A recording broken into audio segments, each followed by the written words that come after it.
Hello, good evening, everyone. My name is Sandra Esinamapeno. I'm here, as always, for business. Finance Minister Ken Ofori-Atta has reiterated government's desire to create the required jobs to aid the country's economic growth. The minister gave the assurance at the launch of IMF's Regional Economic Outlook Report in Accra. Judge Yafe has more. The finance minister's assurance follows concerns that the 8.8% would come without the required jobs being created. This was after the IMF projected that the 8.8% growth would be highest in Africa. Speaking at the launch of the IMF Regional Economic Outlook, Mr. Ofori-Atta said it's in the interest of government to ensure that these jobs are created to support the projected growth. It's not going to be easy going forward, and we should all be ready to ensure that we do not return to this program. But more importantly, the loss that we incur, the social injustice, the poverty, which really is unnecessary given the resources and capacity we have as a nation. Because we have what we call demographic dividend, but it could be a demographic disaster. We have a youthful population. 70% of us are under 34, whilst 53% are below the age of 24. We must transform the economy. We must provide jobs. So jobs must be an overarching theme in all that we do to achieve them. Speaking at the same program, the First Deputy Governor, Dr. Maxwell Opoku-Afari, also assured that his outfit is fast-tracking ongoing reforms to firmly stabilize the financial sector. There is also in the fiscal rule the requirement that the primary balance should be in surplus. When the primary balance is in surplus, what that means is that you are not adding to debt, you are actually taking out of debt. So for us to be able to maintain the primary balance in surplus over the medium term is actually reducing debt and bringing debt on a downward trajectory. So these two are very critical to ensuring that our debt dynamics remain on a downward trajectory going forward. Deputy Minister of Trade and Industry Carlos Ahenkra also talked about government's preparedness to ensure that the country benefits fully from the Continental Free Trade Agreement. The launch of the IMF Economic Outlook Report brought together former ministers, academia, think tanks and the country development partners. The report also warned that the country is still at high risk of debt distress. George Yafe's report for Joy Business. Partners for the construction of affordable housing units, to be known as the Ekufuado flats, have presented the model of the first 100,000 units to government. The German engineering firm Clever House GH Africa Group is expected to provide affordable houses to all 275 constituencies across the country. Minister for Works and Housing Samuel Atacha says the Ministry of Finance is working to get some financial service providers for mortgage support.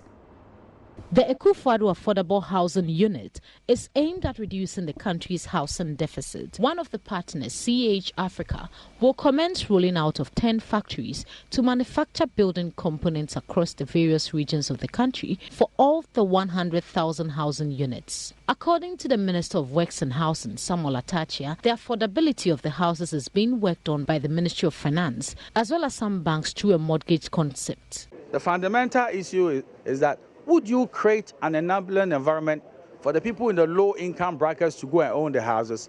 This is what has engaged the imagination and attention of the president, and is moving the finance minister and my good self to create an enabling environment for the mortgage thing. So granted, it is said that this house is going to cost, even $15,000 or let's say $10,000. How many Ghanaians can put their hands in their pocket or issue a check for it to be paid?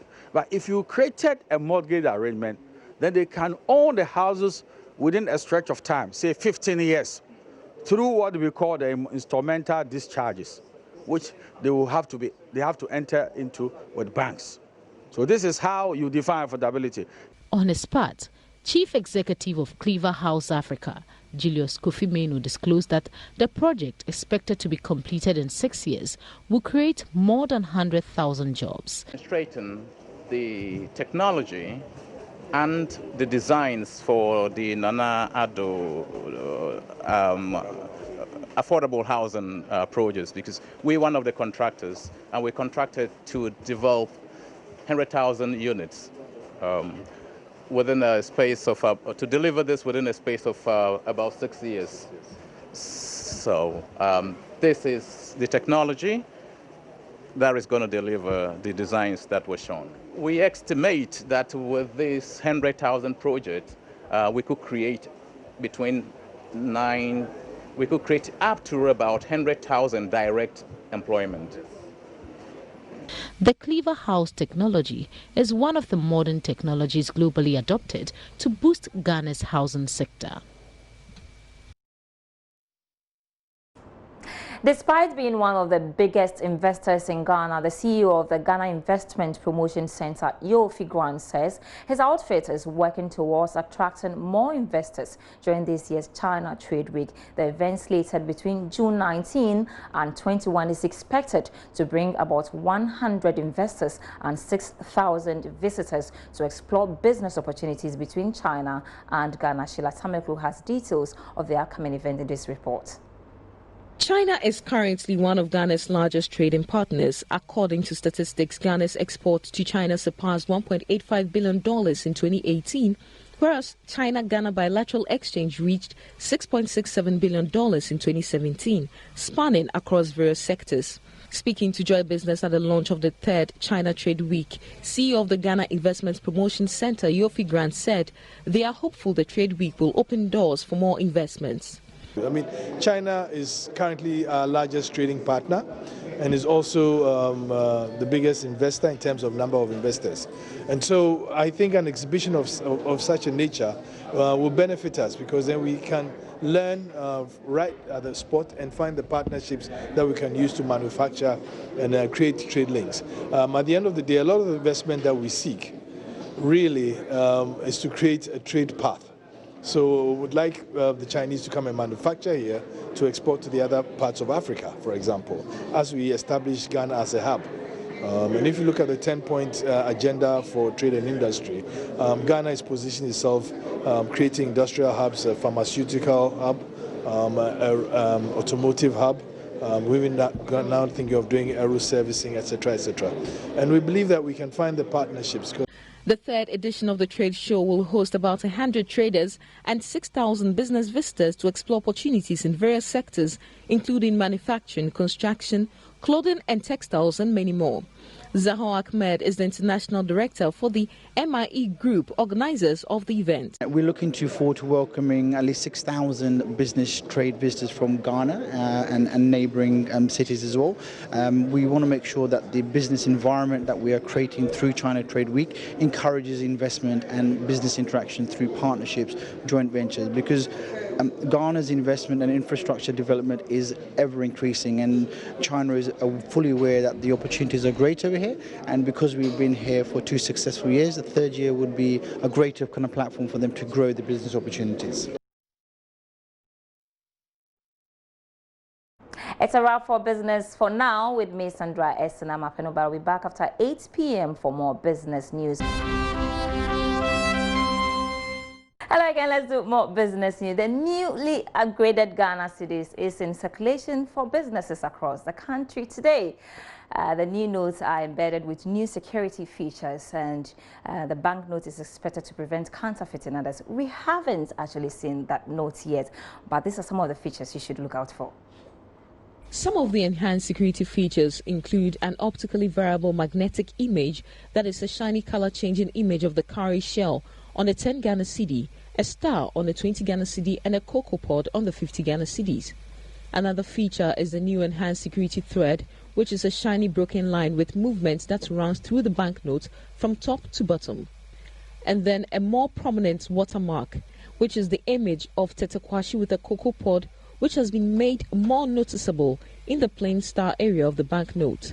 Lastly, there will be an enhanced iridescent band at the back of the note, which is a golden band with gold stars at the back of the note that runs from top to bottom. It can be seen more clearly when tilted against the light. However, principal images like the Big Six portraits, denominational colors, dimensions of the various denominations, and other principal and background images will remain unchanged.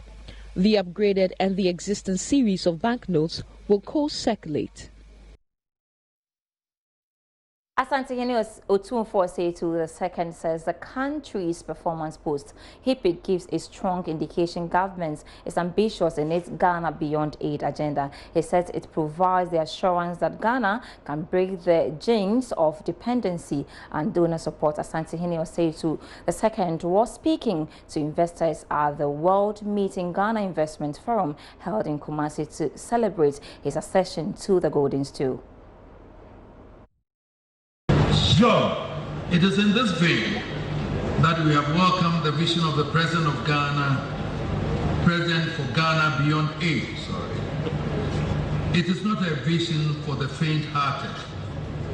It is bold, it is brave, but it is a vision that deserves support, not only from Ghanaians, but from all her friends across the world. Sure, and yet, we cannot fail to sound a note of caution. In order to appreciate the true measure and the essence of that vision, we must consider our circumstance and consider where we are coming from. Our 60-year history as an independent sovereign state is plastered with painful scars of the consequences of our failure to manage our resources with prudence and integrity. Sure, we bear the scars of armed intervention, and we bear the scars of HIPIC, a humbling acknowledgement of the depth of failure. It is only a decade and a half since we surrendered to the seeming indignity of a heavily indebted poor country. Might we be on the brink of an economic miracle to find suddenly weaned from aid and so-called donor support in a Ghana Beyond Aid? There must be many well-meaning Ghanaians who worry whether we may not be biting more than we can chew. But Your Excellencies and distinguished guests, I urge you to take a sober look at the country's performance post-HIPIC, and you must find all the assurance you need about our future. Ghana went from HIPIC to the status of a middle-income country in less than a decade. This does not happen. The economy may not have performed to the optimum of expectations since then, but even with all the shifts and turns on the political landscape, it has remained relatively resilient. Sure.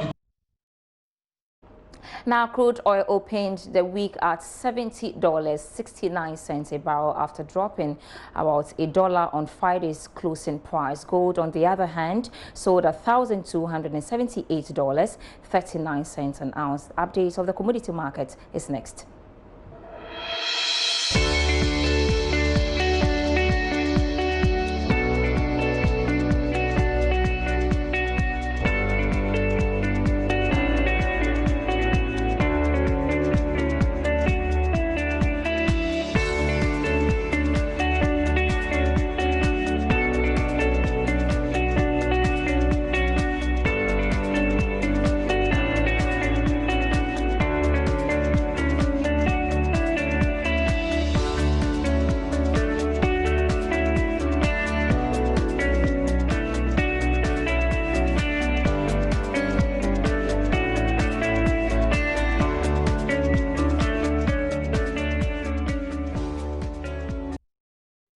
That's more news on myjoyline.com/business. My name is Sandra Esna Mapenedu. Have a great evening.